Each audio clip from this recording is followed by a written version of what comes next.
Agora vamos lá, gente. Mudando de assunto, eu quero falar do seu coração, eu quero falar das suas relações. Quando a gente pensa em relacionamento abusivo, a gente já pensa em amor, em paixão, né? Mas a gente precisa aprender a se relacionar. Então, apesar da gente falar bastante de emoção, a gente vai usar muito a razão para entender o que é um relacionamento abusivo e, principalmente, como é que a gente sai de toda essa história ou até, antes de tudo isso, evita essa história, tá bom? E para conversarmos, hoje eu recebo a psicoterapeuta, doutora Andressa Taqueta, que já está aqui e estamos quase que um par de jarros. Sintonia, né? Muito obrigada por Muito estar obrigada. aqui, por ter vindo, viu? Vamos Eu sentar agradeço. aqui, a gente falar sobre relacionamento abusivo. Eu gosto muito desse tema, porque estava até falando ainda há pouco lá em cima, eu acho que todos nós estamos muito sujeitos a um relacionamento abusivo, porque a gente carrega um vazio na alma, né? Uma certa carência, até independente da criação que a gente tenha tido, muito amorosa ou não. Sim, sim.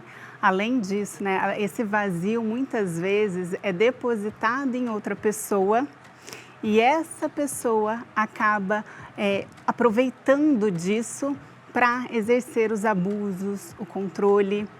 E muitas vezes, quando a gente fala em relacionamento abusivo, as pessoas logo pensam em violência física ou um controle, aquele controle, ai, você não pode sair, você não pode usar tal roupa, você não pode falar com tal pessoa. Mas não, um relacionamento abusivo muitas vezes vai ser tão sutil que a pessoa ela não vai perceber. Ela só vai se dar conta quando ela estiver ali adoecida nessa relação.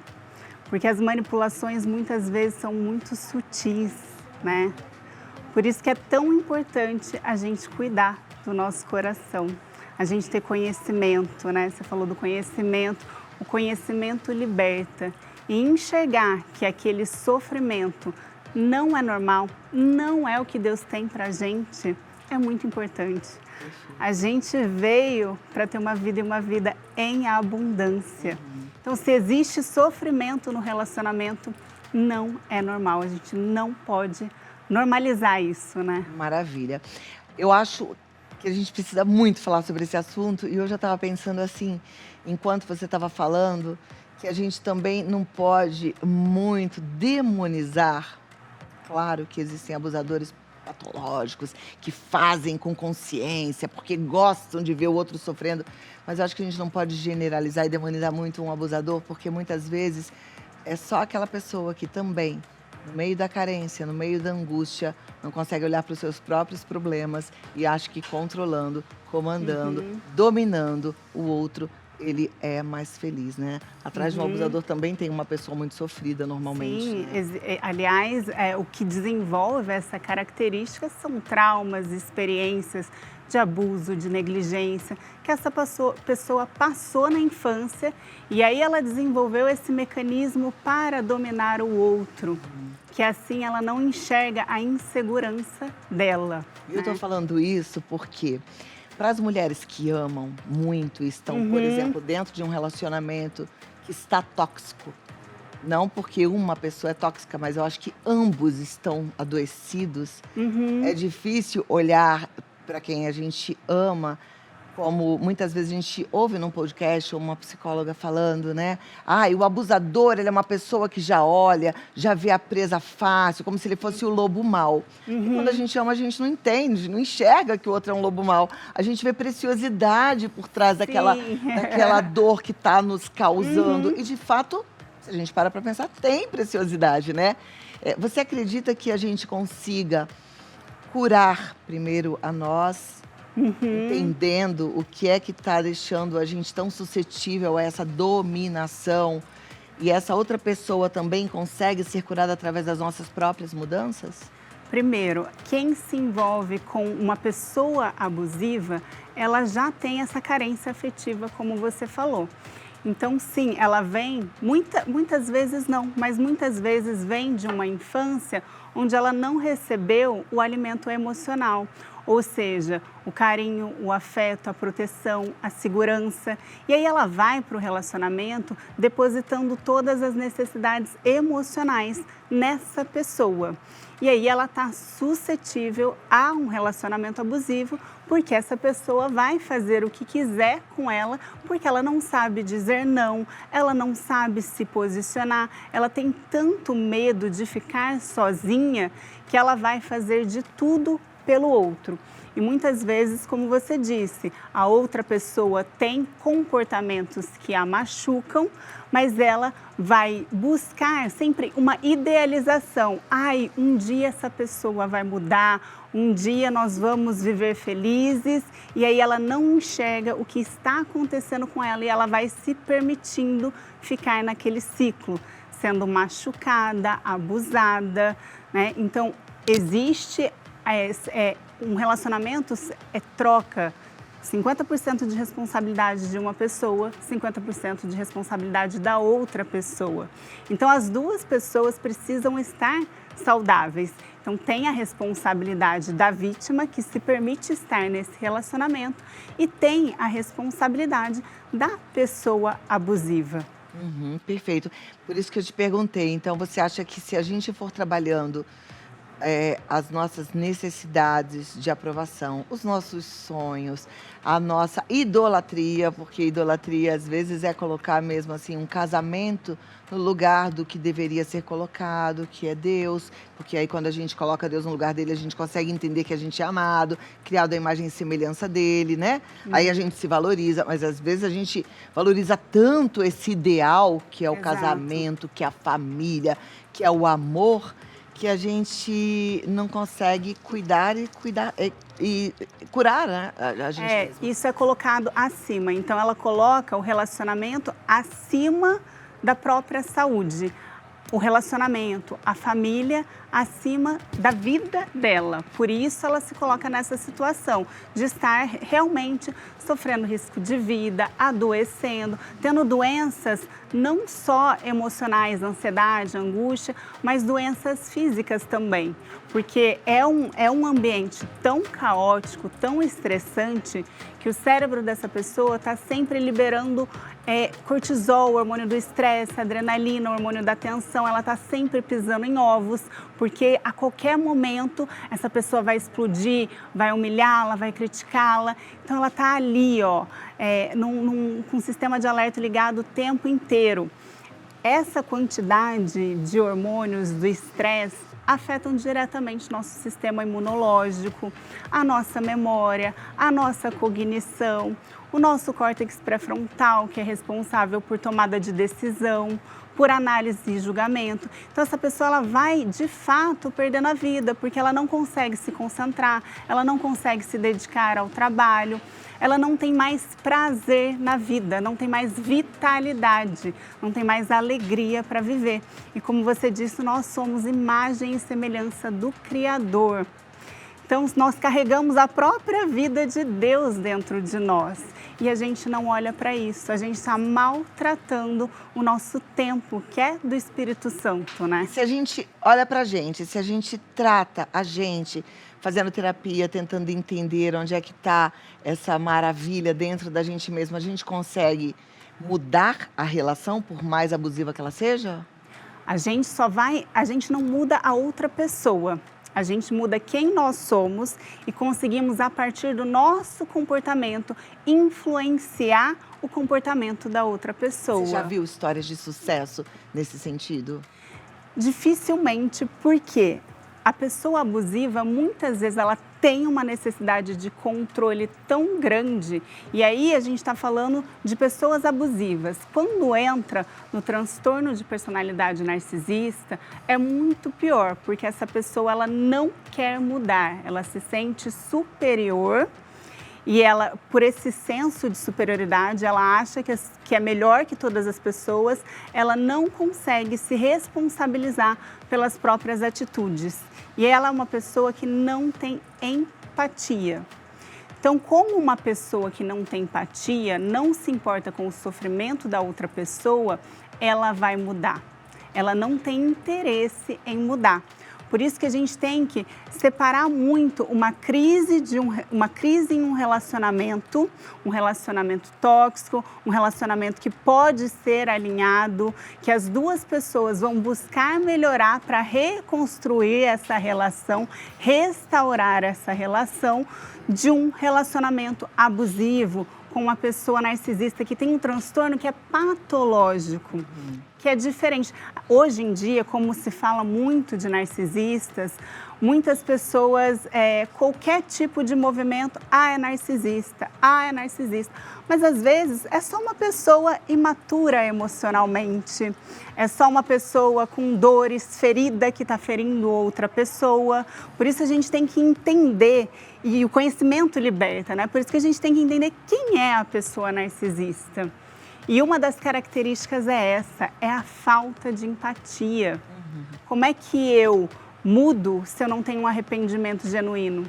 Se eu não estou me importando no que os meus comportamentos vão causar a outra pessoa? Uma pessoa narcisista, por exemplo, não vai ser afetado pela mudança de comportamento da parceira, ou vice-versa. Não, porque não enxerga. Não enxerga. Ela só enxerga a si mesma. Essa pessoa, ela só pensa nas suas próprias necessidades, nos seus próprios desejos, e uma característica principal que está lá no DSM-5, que é o Manual Diagnóstico Estatístico de Transtornos Mentais, é que essa pessoa, ela explora as outras pessoas. Então, ela está sempre olhando para a relação como uma fonte de suprimento, ou seja, eu vou entender o que essa pessoa tem para eu sugar dela.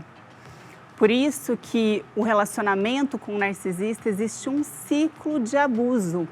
Quando a gente fala em comportamentos, a gente precisa entender, né? Esse comportamento, ele é abusivo, ele é pontual?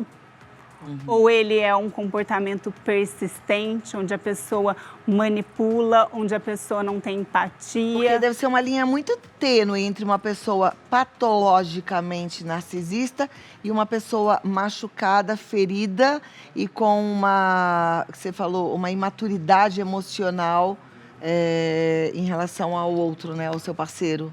Sim, é uma linha muito tênue e por isso existe muita confusão, né? E muitas pessoas ficam presas durante muito tempo nesse relacionamento, porque como não existe aquela violência física, como não existe o roxo no braço, como não existe aquele controle explícito, o controle, ele é das emoções, essa pessoa, ela não consegue despertar para o que ela está vivendo.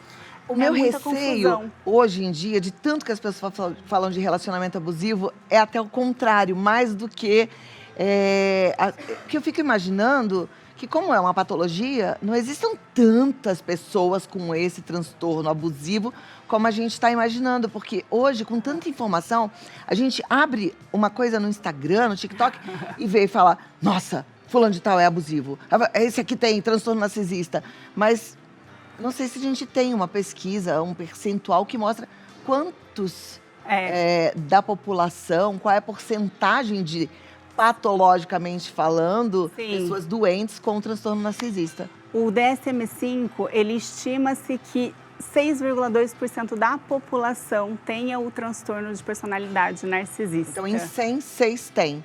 Não é possível que todas as mulheres estejam casadas com um narcisista. E o que acontece também? O narcisista, ele não machuca a vida de uma vítima, ele faz várias vítimas. E hoje, com a internet, tudo aquilo que a gente vê, a gente vai recebendo pelo algoritmo informações. Então, se parece que é muito mais do que aquilo. Parece que está todo mundo vivendo a mesma coisa, né? Então, por isso que a gente não pode banalizar. Por isso que a gente tem que entender quais são os conceitos, né? Existem critérios ali de uma pessoa narcisista. Ela tem esse senso de superioridade, ela tem uma falta de empatia, ela não consegue enxergar outra pessoa, tudo gira em torno do umbigo dela. Não é só uma pessoinha, é todo mundo, uma história, uma sequência de pessoas machucadas. Sim, com todas as pessoas. Esse transtorno, ele é desenvolvido na infância, como você falou, também é uma vítima, porque ela também sofre abusos, negligência, abandono na infância, ou então ela é colocada como o reizinho da casa, né? E ela não, e aí ela acha que ela pode todas as coisas, não desenvolve uma maturidade emocional. Ela, naquele momento, ela cria um personagem que é superior, que merece tratamento especial, e aí ela cresce com esse personagem, buscando a validação das pessoas. Então segura um pouquinho aí pra gente tentar entender. Eu vou dar um recadinho e a gente volta para esse momento. Ótimo. Porque, pelo que eu tô entendendo, se a pessoa tiver um transtorno, uma patologia, se essa pessoa não for se tratar de verdade e ela não vai ter interesse em se tratar, esse relacionamento está fracassado. Não tem o que ser feito nele. Não, porque a pessoa ela vai adoecer. Agora, do outro jeito, dá pra gente mudar. Exato. Então vamos tentar entender aonde é que você tá nessa, minha amiga. Manda pra gente a sua pergunta, pode contar o seu caso, pode abrir o seu coração, porque olha, a gente tá num papo muito bacana, que com certeza pode ajudar muita gente. Eu falei amiga porque estamos aqui com muitas telespectadoras, mas homens também sofrem relacionamentos abusivos, né? Agora, temos as suas participações também. Você que já mandou pergunta, a gente já vai ver aqui na tela, tá? Mas tem como consertar um relacionamento que está adoecido, um relacionamento que está abusivo? Sim. Se a pessoa não for uma pessoa com essa doença? Eu acho que a primeira coisa é ela identificar se ela está em um relacionamento assim, né? E aí, para que ela identifique isso, ela precisa olhar para dentro. Como eu estou me sentindo? A pessoa me enxerga, ela vê os meus sentimentos, ela vê as minhas necessidades, ela enxerga meus sonhos, ela me incentiva, ela está do meu lado. E aí, olhar para os sentimentos. Eu estou sempre insegura nesse relacionamento? Porque a pessoa abusiva vai diminuir, vai criticar, vai botar para baixo, vai comparar com a ex, vai comparar com outras pessoas. Eu estou me sentindo culpada o tempo inteiro? Porque a pessoa abusiva distorce toda a situação e sempre coloca a culpa na vítima. Tudo é culpa dela. Eu estou me sentindo confusa, ou seja, eu não sei mais o que é real, estou duvidando da minha sanidade mental. Porque a pessoa abusiva, ela confunde. Ela, entre os abusos, ela traz umas declarações de amor, eu te amo, eu não vivo sem você. Depois de uma briga, ela age como se nada tivesse acontecido. Depois de uma briga, de xingar, de humilhar, ela quer beijo, ela quer sexo. Então, a vítima ela vai ficando muito confusa. Eu estou muito ansiosa, ou seja, eu estou sempre ali pisando em ovos, porque em algum momento essa pessoa vai explodir, eu tenho que fazer tudo para agradar a outra pessoa. Eu estou sempre com medo porque eu estou sendo ameaçada constantemente. Então, são sinais que a pessoa pode olhar para dentro para identificar se está em um relacionamento assim. Aí você perguntou, como a gente faz para entender se é possível uma melhoria ou se não? Diálogo, mostrar os meus sentimentos. Olha, nesse relacionamento eu estou me sentindo diminuída. Eu não tô me sentindo vista, eu estou me sentindo invisível. Olha, essas são as minhas necessidades. Se a outra pessoa não quer mudar, não tem interesse em você, tudo continua girando em torno do umbigo dela, a vítima precisa se preparar, porque não tem como a gente remar em movimentos contrários.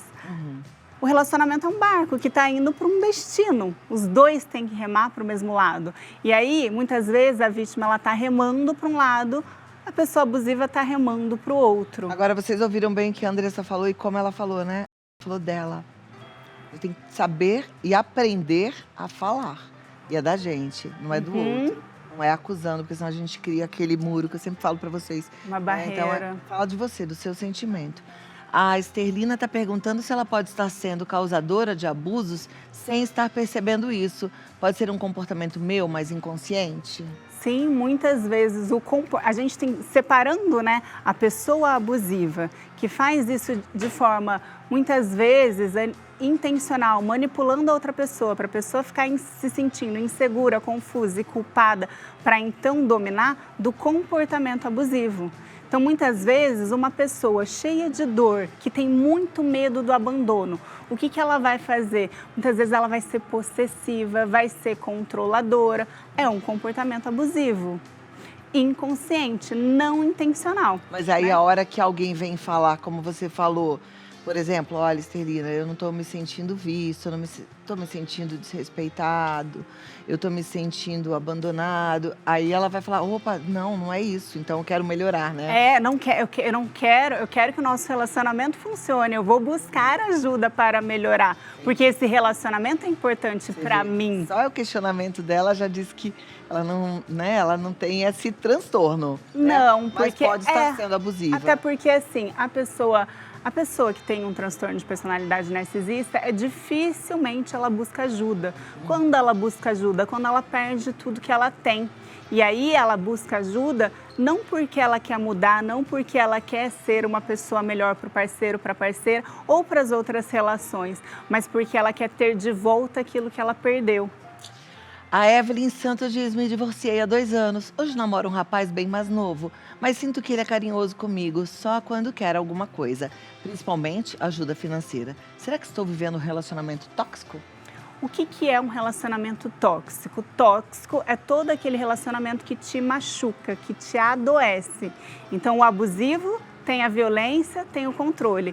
O tóxico é aquele que te adoece. Então, é o mesmo olhar para dentro. Como você está se sentindo nesse relacionamento? Você está sendo vista? Ele te percebe? Ele percebe as suas necessidades? Você já expressou para ele as suas necessidades? Como ele reage quando você coloca os seus sentimentos e as suas necessidades? Ai, eu já estou imaginando que você já está se sentindo abusada. Porque ele só é carinhoso com você quando ele está precisando de dinheiro? Isso é um abuso, né? Isso é uma manipulação, né? Olha, tem tanta gente querendo ajuda e eu tô tão feliz que você veio, mas aí venha muitas outras vezes pra gente continuar esse assunto. Ótimo. Que eu acho que hoje foi só um pitaco aí, uma sementinha para você ficar pensando.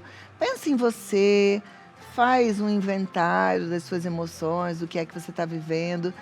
E entre em contato com as suas dores para a gente poder tentar te ver cada vez melhor. E você volta, né? Volto, com certeza. Um prazer estar aqui. Andressa Taqueta, tudo juntinho. Andressa Taqueta, lá no Instagram. Andressa Taketa. Não tem erro. Você é do Rio? Sou do Rio. Você mora lá? Eu sou de Londrina, mas eu moro no Rio. E não tem mais sotaque nenhum. De Londrina? Nem do Rio. Tá não. Ótimo. 219-6901-7787. 219-6901-7788. Eu falei errado. 219-6901-7788. Então, entra lá, qualquer dúvida, marca uma consulta, mas vai se cuidar porque você merece ser feliz. Dá um beijo aqui, Andressa. Viu? Obrigada. Adorei te receber, adorei nosso papo. Obrigada. Deixou aí, ó, muita gente com a mente mais aberta. Ou então uma pulguinha atrás da orelha, né? É bom a gente pensar mesmo.